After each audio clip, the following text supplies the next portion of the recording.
Сәлем достар, каналыма қош келдіңіздер. Бүгін сіздерді Lumia деп аталатын ерекше платформамен таныстыратын боламын. Бірнеше практикалық тапсырмаларды жасап көруге тырысатын боламыз. Ең алдымен бұл платформаның қандай ерекшелігі бар, жалпы бұл платформа бізге не береді деген сұраққа жауап берейік. Олай болса, платформаға обзор жасап шығайын. Жалпы бұл платформа біз енді әр кездегідей ағылшынша болғандықтан платформамыз біз орыс тіліне веб парақшамызды ауыстырып аламыз. Мінекей, енді осы платформа туралы танысып өтейік. Бұл жерде түрлі дидактикалық тапсырмаларды жасауға болады. Өздеріңіздің дайын слайдтарыңызды қолдансаңыздар болады. Кез келген құрылғыда, ол смартфон болсын, ол ноутбук, компьютер, планшет, кез келген құрылғыда қолдана аласыздар. Бұл платформаның тағы бір ерекшелігі, біз оқушыларымызға, білім алушыларымызға топтық, жұптық жұмыстарды геймификация арқылы дидактикалық тапсырмаларды ерекше етіп осы бір платформаның ішінде бере алатын мүмкіндігіміз бар. Олай болса, тағы да толығырақ танысып өтейік. Бұл жерде Canva слайдтарын жүктеуге болады, PowerPoint, PDF, түрлі интерактивті симуляцияларды, YouTube-тағы видеоларыңызды, барлық формулаларды қолдануға болады. Google Chrome'ның мүмкіншіліктерін қосуға болады. Жалпы Google-дың қосымшаларын Canva-дағы слайдтарыңызды қосуға болады. Яғни бұл платформа, былайша айтқанда мультиплатформа деп айтуға болады.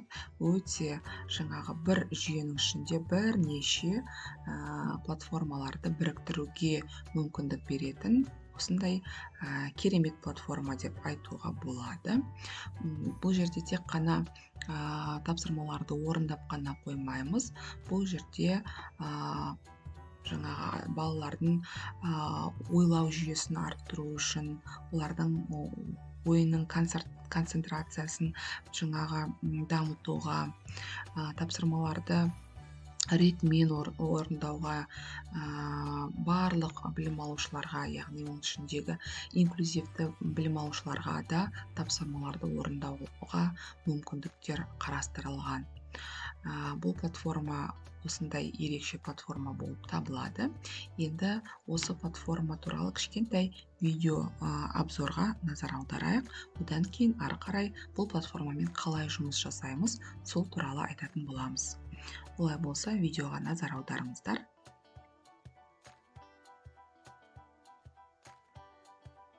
Welcome to Lumio, where it's easy to turn your lessons into active, collaborative learning experiences to engage your students on a whole new level.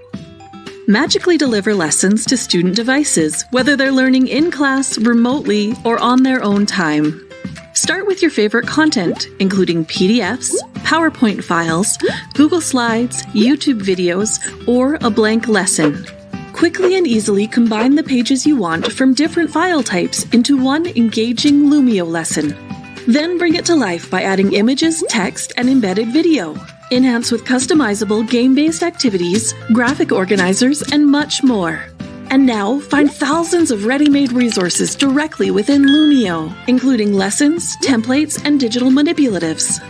You can even record instructional audio right in your web browser that students can play back as many times as they like for guidance and support anywhere, anytime. Мінекей, мына видеоның бас жағында негізгі жалпы мүмкіндіктер айтылып өтті. Ары қарай толық түсіндіріліп жатыр. Енді оны ары қарай мен өзім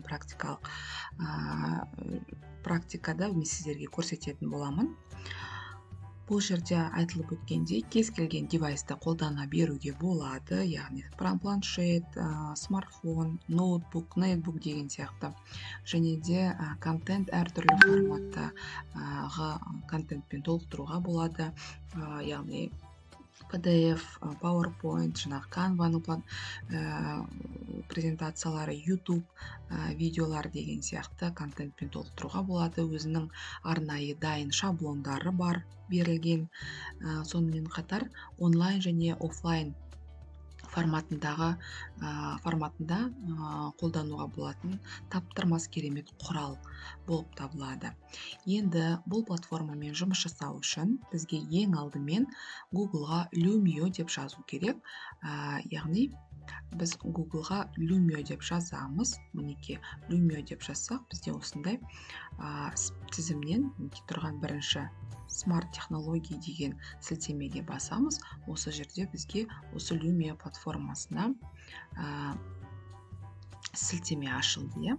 Енді осы сілтеме арқылы біз зарегистрироваться бесплатно деп ақысыз түрде тіркелуге тырысамыз.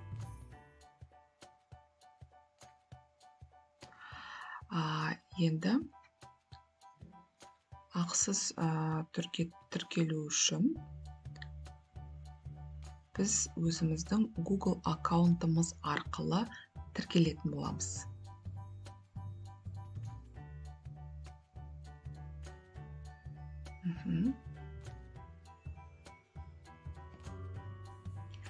Яғни мінекей sign up for free батырмасын басу арқылы біз регистрациядан өтуіміз керек. Егер сізде Google Chromeға тіркелген болсаңыздар, Google аккаунты арқылы тіркеле аласыздар. Мен де сіздермен бірге жаңадан тіркелемін. Вход деп өзіңіздің аккаунтыңызды таңдайсыздар. Продолжить. Яғни бірден біз тіркелу жұмыстарын жасап жатырмыз. Бұл жерде біз кімбіз, үлкен адамбыз ба, немесе оқушымыз ба, сол туралы жазамыз. Өзіміздің бізге қойылған осындай шарттармен келісесіз ба дейді. Келісеміз деп галочка қоямыз.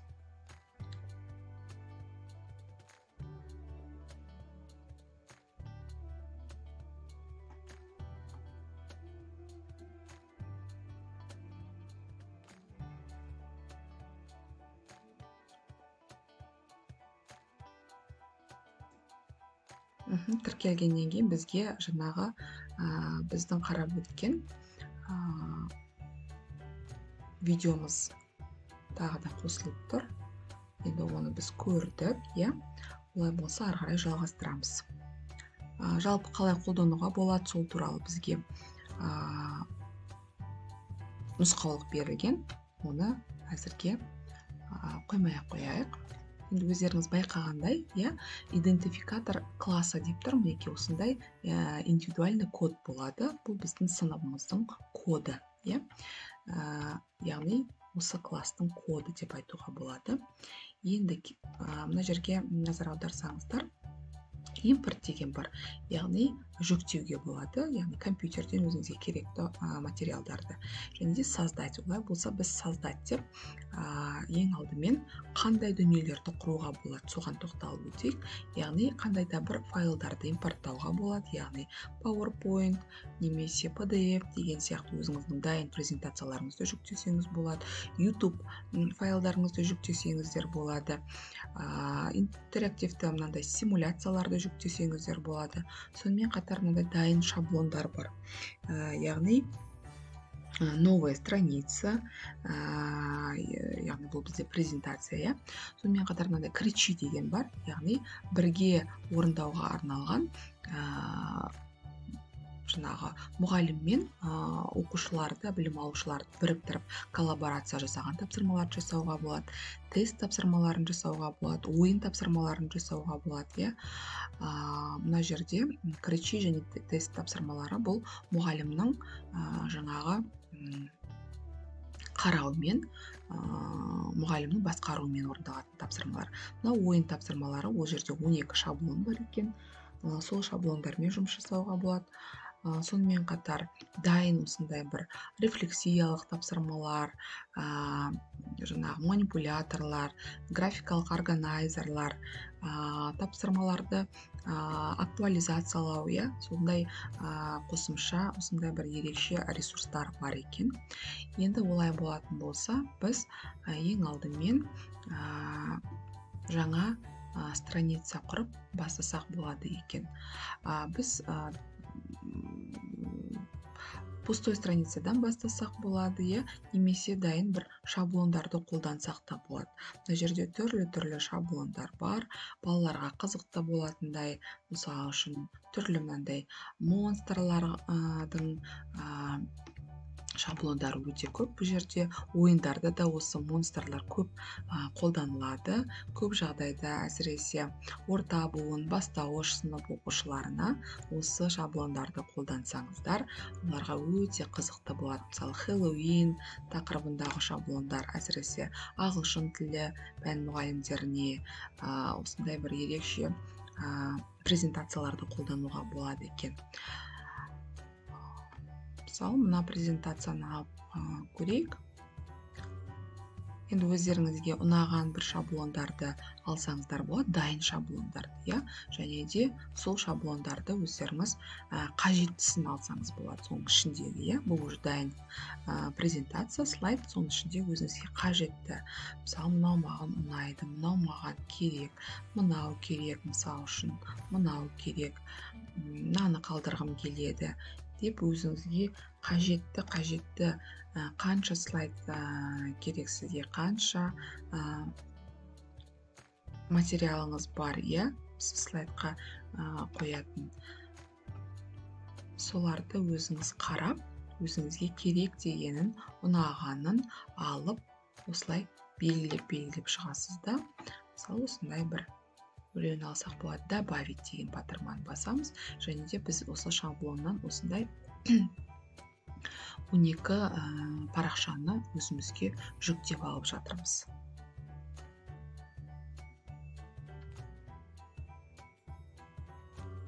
Енді мінекей біз өзіміз таңдап алған слайдтарымыз бізге қосылды. Когда будете готовы, превратите его в задание. Преобразуйте эту страницу в индивидуальное, групповое или общее классное задание. Окей, бұл бізде подсказка. Добавляйте инструкции для учеников. Яғни оқушыларға не істеу керек, соның барлығын дыбыстап қосып қойсаңыздар болады дейтінімізге. Мына жерде дыбысты қосуға болады екен, сол туралы айтып жатыр, яғни разрешить доступ к микрофону деп біз өзіміздің жаңағы дыбыстық тапсырмамызды жазсақ болады, Құрметті оқушылар, білім алушылар, бірінші тапсырманы өз бетімізбен орындаймыз. Екінші тапсырманы, номер екінші тапсырманы жұптық жұмыс ретінде екі оқушыдан бірігіп орындасаңыздар болады.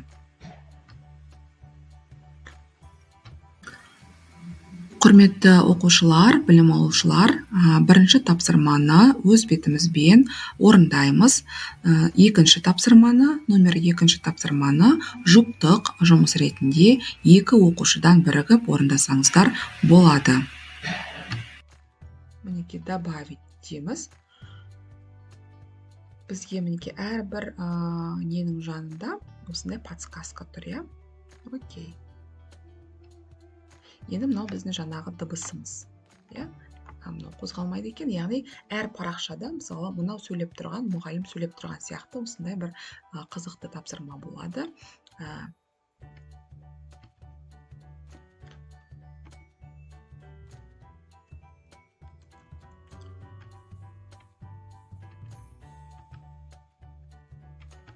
Так.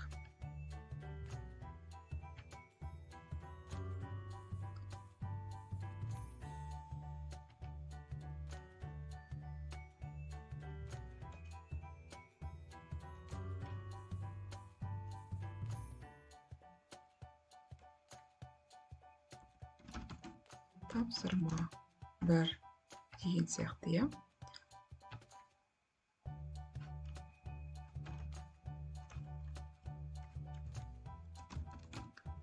тапсырмаларды орында.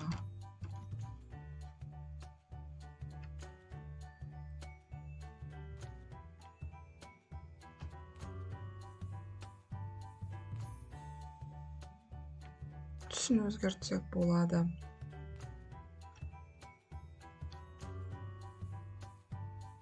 Дублировать дейді.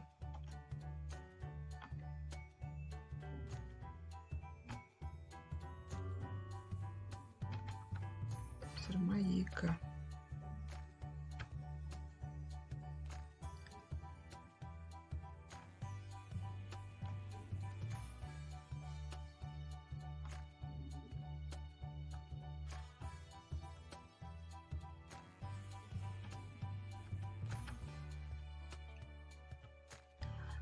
В общем, осылай редактировать етіп шығасыздар. Менің кішкене интернетім сәл-сәл баяу болып тұр, соның себептен де жалпы мен мүмкіндігін көрсетіп жатырмын. Тапсырмаларды осылай жазып шықсаңыздар болады. Дәл сол сияқты барлық парақшаларға тапсырмаларыңызды жазып, соның ішінде дағы қосымша дүниелерді пайдалансаңыздар болады. Мысалы үшін мынау деген кәдімгідей тақтаға сызғандай осылай өздеріңіз жаңағы разрисовка жасауға болады, немесе оны өсірсеңіз болады деген сияқты. Пластике. Мынау бізде мәтін, дегеніміз текст. Мәтін қоюға болады. Сонымен қатар формулаларды қоюға болады екен. Яғни, егер де математика пәні бойынша болатын болса, осы жерде формулаларды пайдалануға болады.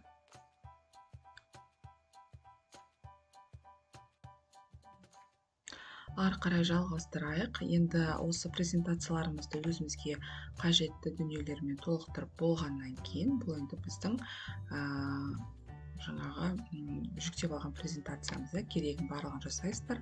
Қажет болса тағы да төмен қарай плюс батырмасын басып, өзіңізге керекті, мысалы үшін YouTube-қа сілтеме жасауға болады, немесе видеоны іздесеңіздер болады, немесе сілтемесін бірден қойсаңыздар болады.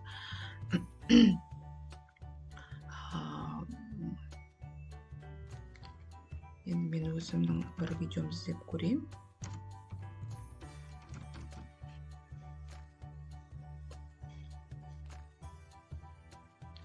Оны Google арқылы іздеу керек екен.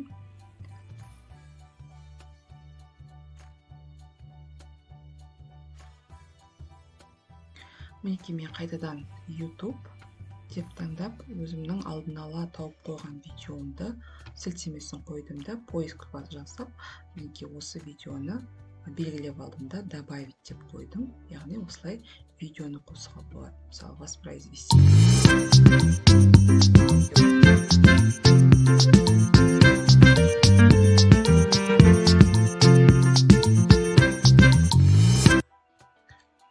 Плюс батырмасын басып, сонымен қатар келесідей интерактивті тапсырмаларды қоюға болады. Бұл тапсырмалар туралы мен келесі видеомда толығырақ айтатын боламын. Назарларыңызға рахмет. Келесі видеоны міндетті түрде қараңыздар.